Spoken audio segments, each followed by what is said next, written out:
አሜሪካ ከኢራን የኮረጀቻቸው 5 መሳሪያዎች። ፔንታጎን እንዴት ትዕቢቱን ውጦ ከቴህራን ቴክኖሎጂ ኮረጀ?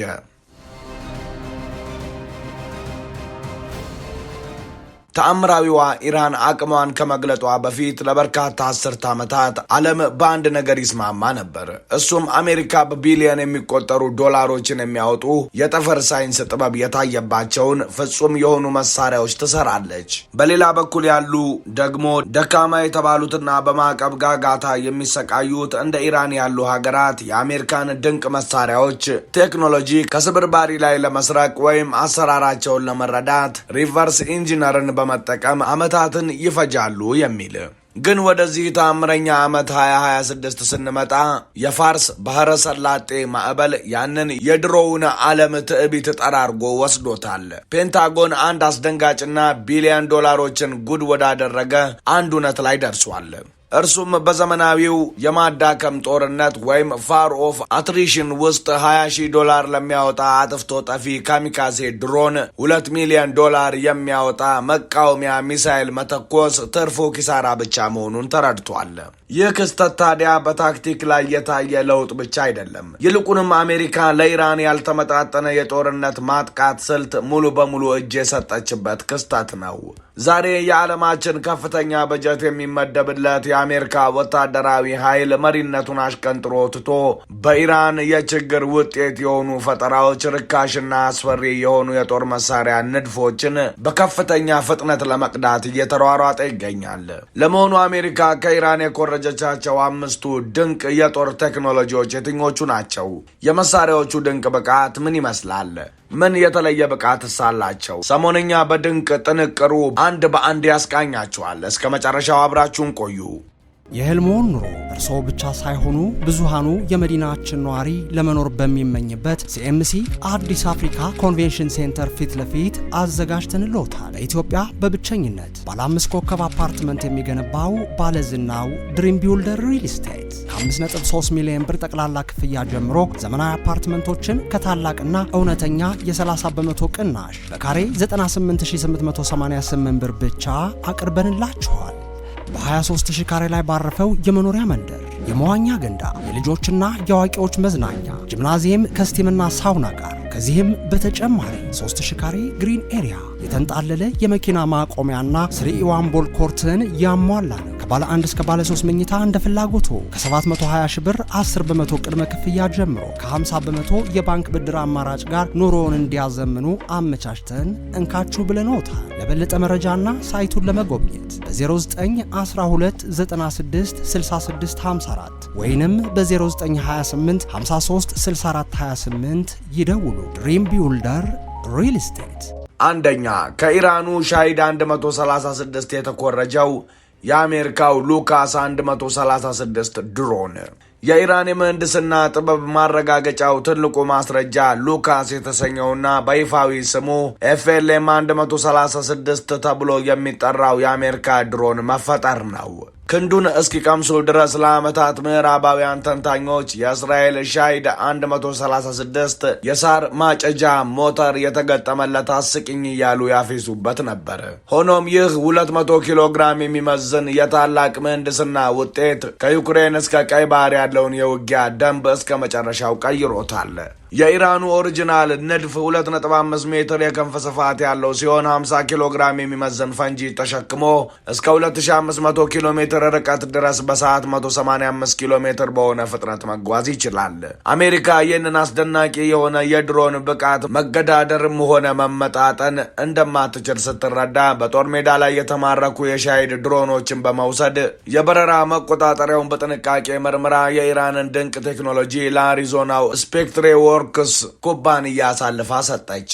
በዚህም መንገድ የተጠነሰሰው የሉካስ ድሮን የሻሂድ ካርቦን ኮፒ ሲሆን ያንኑ 2.5 ሜትር የዴልታ ክንፍ ጂኦሜትሪና ዝቅተኛ ዋጋ ያለውን የፋይበር ግላስ አካል ይዟል። በአሁኑ ወቅት በአሜሪካ ማዕከላዊ እዝ ሴንትኮም ወይም የታስክ ፎርስ ስኮርፒዮን ስትራይክ አካል የሆኑት እነዚህ አሜሪካ ሰራሽ የሻሂድ ቅጂዎች የቀድሞ ስሪቶች ያደረጉትን ሁሉ ለማድረግ ታቅደው የተሰሩ ናቸው። ይህም የጠላትን የአየር ክልል ዋጋቸው ከመካከለኛ መኪና ባነሰ በብዙ መቶዎች በሚቆጠሩ ድሮኖች ማጥለቅለቅ ነው። በ2026 አሜሪካ እነዚህን ድሮኖች በንቃት በጦር ሜዳ መጠቀም መጀመሯ ፔንታጎን ውጤታማ መሳሪያ ሲፈልግ አይኑን ወደ ኢራን አብዮታዊ ዘብ IRGC የቴክኖሎጂ ንድፎች እንደሚያዞር ማረጋገጫ ሆኗል።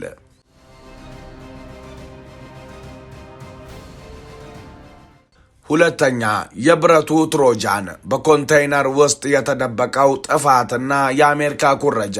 የኢራኑ አብዮታዊ ዘብ IRGC ከረጅም ጊዜ በፊት የጎስት ባትሪ የተሰኘውን ጥበብ አዳብሮ መጠቀም ጀምሮ ነበር። ይህም መንገድ ዘመናዊ የሚሳይልና የድሮን ማስወንጨፊያዎችን በተራ የንግድ ጭነት ኮንቴይነሮች ውስጥ መደበቅ ነው። ይህ ስልት እያንዳንዱን ሲቪል መኪናና የንግድ መርከብ ወደ ስልታዊ ስጋትነት በመቀየር የአሜሪካ ባህር ኃይል በሆርሙዝ የባህር ወሽመጥ የሚያልፉ እያንዳንዱን የጭነት መርከቦች በከፍተኛ ጥርጣሬ እንዲመለከት አስገድዶታል።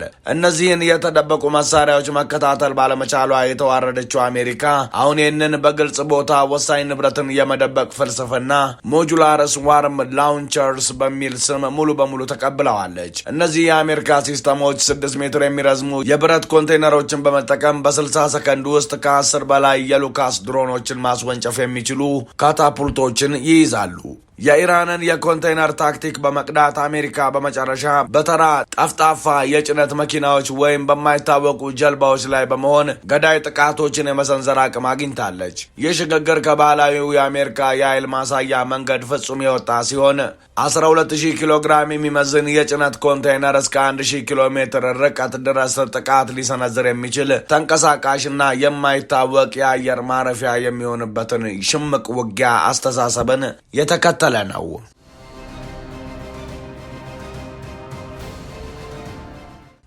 ሶስተኛ፣ ከኢራን የተኮረጁት ትናንሽ አጥቂ መርከቦች። በ1980ዎቹ የአሜሪካ ባህር ኃይል የኢራንን አነስተኛ ግን በብዛት የሚንቀሳቀሱ ወይም እንደ ተቆጣ ንብ ትላልቅ አጥቂ መርከቦችን የሚከቡ በመቶዎች የሚቆጠሩ ፈጣን ጀልባዎችን ያጣጥል ነበር። ሆኖም እነዚያ ንቦች ዛሬ በኤአይ ወደሚመሩ ራሳቸውን ወደ ቻሉ አዳኞች ተቀይረዋል። አሜሪካም ታስክ ፎርስ 59ን በማቋቋም ያንኑ መንገድ ለመከተልና የኢራንን ድንቅ ጥበብ ለመኮረጅ ተገዳለች። የኢራኑ ኦሪጂናል ጀልባ 13 ሜትር ርዝመት ያለው በሰዓት ከ100 ኪሎ ሜትር በላይ የሚጓዝ 500 ኪሎ ግራም ፈንጂ የጫነና በሳተላይት የሚመራ ነው። አሜሪካ ይህንን መንጋ ወይም ስዋርም ስልት በመቅዳት የራሷን የማርታክና ሴይል ድሮን ሲስተሞችን አሰማርታለች። እነዚህ የአሜሪካ ሰው አልባ የባህር ላይ ተሽከርካሪዎች USVs ከ50 እስከ 100 በሚሆኑ መንጋዎች ሆነው እንዲንቀሳቀሱ የተነደፉ ሲሆን ዓላማቸውም የኢራን ባህር ኃይል ለዘመናት ሲያደርገው እንደነበረው በቢሊዮን ዶላር የሚቆጠር የአሜሪካን አጥቂ መርከብ በብዛትና በአንድ ላይ በመሆን ማጥቃት ነው። አሜሪካም ቴክኖሎጂውን በመኮረጅ በአሁኑ ወቅት 1500 ኪሎ ግራም የሚመዝኑ 1500 የሰው አልባ ጀልባዎችን ያስተሳሰረ አዲስ ሲስተም በመገንባት ላይ ትገኛለች። ይህ ደግሞ በወታደራዊ መንገድ የታየ ትልቅ ለውጥ ነው። አሜሪካ አንድ ግዙፍና የማይበገር መርከብ ላይ ከመተማመን ይልቅ በኢራን የባህር ኃይል ውስጥ የበለጸገውን የመንጋ ጥቃት ፍልስፍናን ለመቀበል መገደዷን ያሳያል። አራተኛ፣ የመንጋ ድሮን ኩረጃና የአሜሪካው የሪፕሊኬተር ፕሮጀክት። ለግማሽ ክፍለ ዘመን የአሜሪካ ወታደራዊ ኢንዱስትሪ ውስብስብ የሆኑ እንደ F-35 ያሉ $100 ሚሊዮን የሚያወጡና ለመተካት ዓመታትን የሚፈጁ ልዩ የጦር መሳሪያዎችን በማምረት ላይ ተጠምዶ ነበር። በአንጻሩ ለዘመናት ማዕቀብ የተጣለባት ኢራን ብዛት የራሱ የሆነ ጥራት አለው የሚለውን መርህ በማረጋገጥ ተቃራኒውን መንገድ መርጣለች። ይህ እውነታ ፔንታጎንን እንደ ፈጣን ባቡር መጥቶታል። በዚህም የተነሳ በ2024 የተጀመረውና በ2026 የአሜሪካ መከላከያ የጀርባ አጥንት የሆነው ሪፕሊኬተር ኢኒሼቲቭ ተወለደ። ይህ ስልት ከቴህራን በቀጥታ የተቀዳ የፍልስፍና ስርቆት ነው። እሱም ጥቂት ፍጹም የሆኑ ነገሮችን መስራት አቁምና በ10 ሺዎች የሚቆጠሩ ሊጠፉ ወይም ሊሰዉ የሚችሉ ነገሮችን መስራት መጀመር የሚል ነው። የሪፕሊኬተር ዓላማ በወር 1000 ድሮኖችን በማምረት የሰው ሰራሽ አስተሳሰብ AI እየታጠቀ የመንጋ አጥቂን መፍጠር ነው። ይህም ጠላት $15,000 በሚያወጣ የፕላስቲክና የኤሌክትሮኒክስ ቁራጭ ላይ $5 ሚሊዮን የሚያወጣ የሚሳይል የሚሳኤል መከላከያ እንዲባክን ያስገድደዋል። ይህ የአትሪቴብል ዋርፌር የኢራን ወታደራዊ አስተሳሰብ መለያ ምልክት ሲሆን አንድን ኃይል መንግስት ማሸነፍ ባትችል እንኳን ድል ማድረግ ለእርሱ እጅግ ውድ እንዲሆን በማድረግ በሂደት ማዳከም ነው። አሜሪካ አሁን ይህንን የኢራን ምርት መጠን ለመመጣጠን የራሷን የሀገር ውስጥ አቅርቦት ሰንሰለት ለመገንባት በከፍተኛ ፍጥነት እየሰራች ትገኛለች። አምስተኛ፣ የአሜሪካን መርከቦች ከድካም የገላገለው የኢራን ድንቅ ስልት። አሜሪካ ከኢራን የጦር መጽሐፍ የወሰደችው የመጨረሻው ክፍል የፊት ለፊት ኦፕሬቲንግ ቤዝ ወይም ፎርዋርድ ኦፕሬቲንግ ቤዝ መርከቦችን መጠቀም ነው። ይህም የንግድ መርከቦችን ወደ ገዳይ የድሮን ተሸካሚነት መቀየር ነው። ኢራን እንደ ማክራን ወይም ማህዳቪ ያሉ 240 ሜትር ርዝመት ያላቸው የድሮ የጭነት መርከቦችን በመውሰድ ለሄሊኮፕተሮች፣ ለፈጣን ጀልባዎችና ለረዥም ርቀት ድሮኖች ተንቀሳቃሽ ማዕከል አድርጋቸዋለች። መጀመሪያ ላይ ምዕራባውያን ተቺዎች እነዚህን መርከቦች ጊዜያዊና ትክክለኛ ያልሆኑ ብለው ይጠሯቸው ነበር።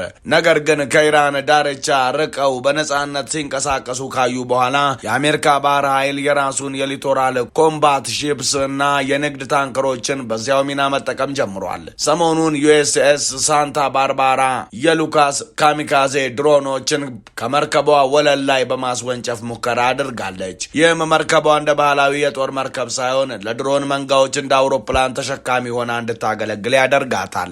3000 ቶን የሚመዝን መርከብን ተጠቅሞ 100,000 ቶን የሚመዝን የኒውክለር አውሮፕላን ተሸካሚ መርከብ የሚሰራውን ስራ እንዲሰራ በማድረግ አሜሪካ የኢራንን መሪነት እየተከተለች ነው።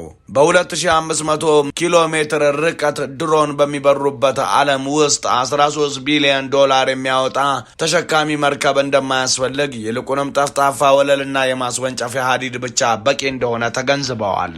የተወደዳችሁ የሰሞንኛ ቤተሰቦች የተመለከትነው አስገራሚ እውነት አንድ ጊዜ ከፍተኛ የቴክኖሎጂ የበላይነት አክሊልን ደፍቶ የነበረው የአሜሪካ ወታደራዊ ኃይል ዛሬ ውጤታማ መሳሪያዎቹን ያገኘው የፋርስ ባህረ ሰላጤን ተሻግሮ በመመልከት መሆኑን ነው። የሻሂድን ንድፍ፣ የኮንቴይነር ማስወንጨፊያዎችን፣ የጥቃቅን ትንሽ መርከቦች መንጋዎችን፣ የአንድ ላይ ጥቃት አስተሳሰብንና የተኪ መርከብ ስልቶችን በመቀበል ዩናይትድ ስቴትስ አንድ እውነታን አምናለች። እሱም የጦር የወደፊት እጣ በቨርጂኒያ ቤተ ሙከራዎች ሳይሆን ማዕቀብ ባስጨነቃት ኢራን ብልሃተኛና መከራ በወለዳቸው ፈጠራዎች ውስጥ እንደሚገኝ ነው።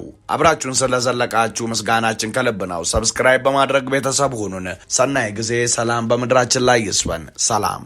የህልሞን ኑሮ እርስዎ ብቻ ሳይሆኑ ብዙሃኑ የመዲናችን ነዋሪ ለመኖር በሚመኝበት ሲኤምሲ አዲስ አፍሪካ ኮንቬንሽን ሴንተር ፊት ለፊት አዘጋጅተንልዎታል። በኢትዮጵያ በብቸኝነት ባለ 5 ኮከብ አፓርትመንት የሚገነባው ባለዝናው ድሪም ቢውልደር ሪል ስቴት ከ5.3 ሚሊዮን ብር ጠቅላላ ክፍያ ጀምሮ ዘመናዊ አፓርትመንቶችን ከታላቅና እውነተኛ የ30 በመቶ ቅናሽ በካሬ 98888 ብር ብቻ አቅርበንላችኋል።